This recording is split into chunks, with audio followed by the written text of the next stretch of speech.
Cricketers ने मुलाकात की है, बड़े नामवर क्रिकेटर्स ने मुलाकात की वज़ीर आज़म साहब से, और वज़ीर आज़म साहब ने उनको कन्विंस कर लिया कि जनाब जो अब हम स्ट्रक्चर लेके आए ना डोमेस्टिक क्रिकेट का, जिसमें रीजनल टीमें वगैरह शामिल हैं, वही चलेगा। उसकी टीथिंग प्रॉब्लम्स हो सकती हैं, लेकिन वापस डिपार्टमेंटल क्रिकेट तो वापस नहीं आने वाली। आलिया रशीद साहिबा का क्या मौक़िफ़ है? हम ज़रा समझना चाहते हैं कि इन दोनों सिस्टम्स में क्या प्रोज एंड कॉन्स हैं, और क्या वाकई अब जो रीजनल सिस्टम वज़ीर आज़म साहब लेके आए हैं वो हमें कितना फ़ायदा दे सकता है। और लोगों का ओपिनियन भी इन्फॉर्म्ड होना चाहिए, तो why not hear both sides of the story. Alia, welcome to Geo Pakistan. क्या आप कहती हैं, how do you feel about it? देखिए, सबसे पहले तो शुक्रिया, आप लोगों ने मुझे याद रखा। दूसरी बात यह है कि ये जो इमरान खान साहब के साथ मीटिंग हुई है कल प्राइम मिनिस्टर के सीनियर प्लेयर्स की, तो इसके दो पहलू हैं। एक तो ये है कि जाहिर है जो जिसका शोर है कि डिपार्टमेंट्स जो हैं वो जॉब देते हैं और वो ख़त्म हो गए, उनकी वजह से जो यंग प्लेयर्स हैं, बहुत सारे प्लेयर्स जो हैं सीनियर्स और यंग, उनकी जॉब के इशू आ रहे हैं, और जिस वजह से ये सारी कंट्रोवर्सी चली है, और उसी की वजह से सीनियर क्रिकेटर्स गए और मिले और उन्होंने कोशिश की कि वो प्राइम मिनिस्टर साहब को इस बात से आगाह कर सकें। लेकिन सबसे पहले हमें ये समझना चाहिए, ये रियलिटी अपनी जगह है कि जॉब के जो इश्यूज हैं वो उसको सामने रखेंगे हम, मगर मकसद जो है ना इस विजन का जो पीएम का है, उसको हमें समझना जरूरी है। देखिए, जो क्वालिटी क्रिकेट खेलना और क्वालिटी प्लेयर्स को लेके आना, ये उस वक्त तक मुमकिन नहीं है जब तक आपका जो ट्रांसफॉर्मेशन है ना रूट से शुरू ना किया जाए। अब मैं इंडिया की आपको मिसाल देती हूँ, बेहतरीन टीम है, सारी दुनिया जानती है, मगर उनके जो प्लेयर्स हैं वो कॉर्पोरेट सेक्टर के मुलाजिम हैं, मगर जो रणजी ट्रॉफी है वो फर्स्ट क्लास वो रणजी की तरफ से खेलते हैं, यानी कि स्टेट की तरफ से खेलते हैं। तो यही चीज़ ये करना चाह रहे हैं कि असल में हो ये रहा है कि हमने सब लोगों को एक ऐसी बात करने जा रही हूँ जो बहुत अजीब सी लगेगी, लेकिन वो रियलिटी है। वो रियलिटी ये है कि प्रोफेशनली बात करने के बजाय ना हम लोगों के यहाँ लोग कैसे बात करते हैं कि जी वो मेरी जॉब चली जाएगी, मेरी अम्मी बीमार हैं, मेरे बच्चे छोटे हैं। भाई देखिए, प्रोफेशनल जब जॉब पे आप जाते हैं ना, आप दोनों अगर आज यहाँ स्टेज पे बैठे हैं तो वो कोई तर्स खा के आपको नहीं यहाँ पे रखा हुआ किसी ने, वो आपकी अहलियत की बुनियाद पे रखा है।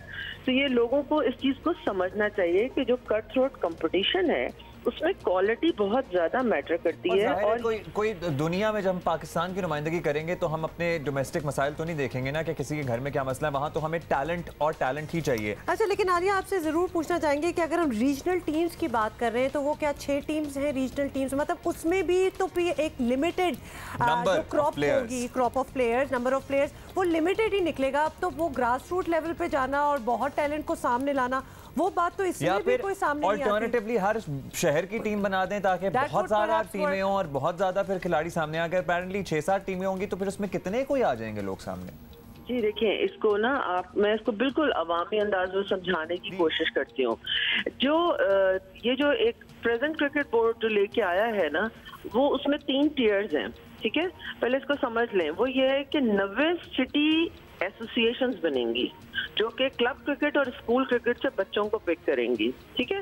सेकंड जो उसका टियर होगा ना, उसमें इनके आपस में इंटर सिटी कंपटीशन होंगे, उनमें से जो लोग बेस्ट होंगे वो ऊपर आएगी। तो प्राइम मिनिस्टर साहब वो ये चाह रहे हैं कि बजाय इसके कि हम नीचे से क्लब से या किसी को भी देखते हैं और वो अच्छा प्लेयर नजर आता है। मैं मिसाल दे सकती हूँ, बहुत सारे बच्चे जो इस वक्त खेल रहे हैं, मूसा खान हो गए या नसीम शाह हो गए, हम सबको बगैर प्रोसेस के, बगैर फर्स्ट क्लास क्रिकेट खिलाए हुए हम उनको सीधा टेस्ट क्रिकेट और इंटरनेशनल क्रिकेट में ले आते हैं। और फिर जब हमें वहाँ मार पड़ती है तो फिर हम कहते हैं ओहो अच्छा, ये अभी तो उसको ये सीखने की जरूरत है, वो सीखने की जरूरत है। चीजें जो हैं वो जॉब पे नहीं सीखी जाती जब आप प्रोफेशनली आते हैं, और जब आप इंटरनेशनल टीमों के साथ कम्पीट कर रहे होते हैं तो आप बहुत बुरी तरह एक्सपोज होते हैं। इसी वजह से हम लोग रो रहे होते हैं कि जी हम जीत क्यों नहीं रहे। तो ये एक बहुत बड़ा इशू है। अब ये जो है ना 6 टीमें, आप यकीन करें, मैं नाम कोड नहीं करना चाहूंगी, लेकिन वो प्लेयर्स जिन्होंने वो 6 टीमें बैठ के बनाई, 6 सिर्फ टीमें, हालांकि हमारा शोर ये है कि इतनी आबादी है,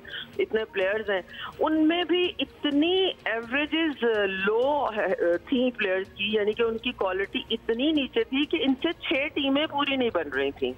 कैन यू बिलीव इट? तो उसमें समझ मचाते रहते हैं कि टैलेंट तो बहुत है, टैलेंट तो बहुत है, टैलेंट तो बहुत है, उसका क्या बना? इस तरह बैठ के मीडिया पे बात करना मेरे और आपके लिए बड़ा आसान है। क्या जा रहा है मुंह से कह देना, टैलेंट बहुत है, सब कुछ है। उस टैलेंट को नर्चर करना, उसको ग्रूम करना, उसको उस लेवल पे लेके आना। उसके आपके बॉलर्स के पास जो है वो विकेट टेकिंग एबिलिटीज नहीं है, आपके बैट्समैन जो है वो प्रेशर में नहीं खेल सकते। मतलब आप कैसे इंप्रूव करेंगे? आप छोड़ दें सारी चीजों का। और सबसे बड़ी बात यह है कि आलिया, अगर अब ये फैसला हो गया है तो फिर उस पर स्टिक रहना चाहिए और उसी पे काम करना चाहिए और सब फोकस उसी पे होना चाहिए। Thank you so much for your time and you helped us actually understand किस तरह से क्या विजन है वजीर आजम साहब का।